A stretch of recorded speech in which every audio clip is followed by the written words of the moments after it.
సర్వేపల్లి నియోజకవర్గం పొదలకూరు మండలం తాటిపర్తిలో పెన్షన్ల పంపిణీ కార్యక్రమం తెల్లవారుజామున 6 గంటలకే ప్రారంభమైంది. ఈ సందర్భంగా సర్వేపల్లి నియోజకవర్గం ఎమ్మెల్యే సోమిరెడ్డి చంద్రమోహన్ రెడ్డి కోడలు సోమిరెడ్డి శృతిరెడ్డి అర్హులైన పెన్షన్దారుల ఇంటికి వెళ్లి 7,000 రూపాయల పెన్షన్ను టీడీపీ నాయకులు సచివాలయ సిబ్బందితో కలిసి అందించారు. ఈ సందర్భంగా లబ్ధిదారులు మాట్లాడుతూ ఇంటి వద్దకు వచ్చి పింఛన్ ఇవ్వడం నిజంగా సంతోషంగా ఉందని లబ్ధిదారులు తమ ఆనందాన్ని వ్యక్తం చేశారు. పెన్షన్ పంపిణీ ఏప్రిల్, మే, జూన్ నెలకు సంబంధించిన 3,000 రూపాయల మొత్తం కలిపి 7,000 రూపాయల పెన్షన్ ఇవ్వడం జరిగిందని తెలిపారు. ఈ పెన్షన్ల పంపిణీ కార్యక్రమంలో ప్రభుత్వ ఉద్యోగులు, టీడీపీ మండల అధ్యక్షుడు తలచీరు మస్తాన్ బాబు, టీడీపీ నాయకులు, కార్యకర్తలు పాల్గొన్నారు. ఈరోజు మాకు చాలా సంతోషమైన రోజు.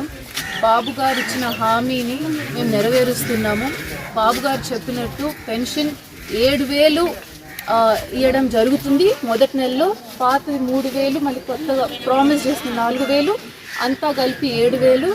మరి బెడ్ రిడెన్ అయిన వాళ్ళు, మంచంకి పరిమితమైన వాళ్ళని అయిన వాళ్ళకు 15,000 ఇస్తున్నారు. మళ్ళీ కిడ్నీ సమస్యలు ఉన్న వాళ్ళకు ఈరోజు 10,000 ఇస్తున్నాము. వికలాంగులకి 3,000 ఇచ్చేవాళ్ళు వైసీపీ ప్రభుత్వం, ఇప్పుడు మేము 6,000 ఇస్తున్నాము. ఈరోజు అందరం చాలా సంతోషంగా ఉన్నాము. ఎంతో డైరెక్ట్గా ఇంటింటికి వెళ్ళి వాళ్ళని చూసి వాళ్ళకు పెన్షన్ అందేలా చేస్తున్నాము. అందరూ చాలా సంతోషంగా ఉన్నారు. ఇది మాకు కూడా మనస్తృప్తిగా ఉంది. ప్రతి ఒక్కరూ కష్టపడుతున్నారు. మా కార్యకర్తలు కూడా వాళ్ళ కృషి ఉంది.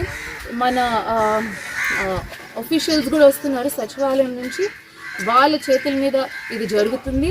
మాకు చాలా సంతోషంగా ఉంది. బాబు గారు ఆయన చెప్పినట్టే ఆయన మాట నిలబెట్టుకుంటున్నారు. సో మీరు అందరూ బాబు గారికి ఓటేసి గెలిపించినందుకు నేను చాలా సంతోషపడుతున్నాను. అలాగే మామయ్య గారిని మీరు నమ్మి భరోసా పెట్టుకొని ఆయన్ని గెలిపించినందుకు మీ రుణం ఎప్పుడు మర్చిపోము. చాలా థ్యాంక్స్ అండి. మీకోసం కష్టపడాలని ఈ 5 ఏళ్ళు మేము పట్టుదలతో ఉన్నాము. మామయ్య గారు, నా భర్త రాజు గారు, నేను, మళ్ళీ సుందక్క హైదరాబాద్ నుంచి వచ్చి ప్రతి ఒక్కరం అన్ని మండలాలు తిరుగుతున్నాము.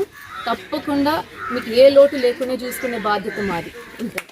మరిన్ని అప్డేట్స్ కోసం మన HN9 టీవీ ఛానల్ని సబ్స్క్రైబ్ చేసుకోండి.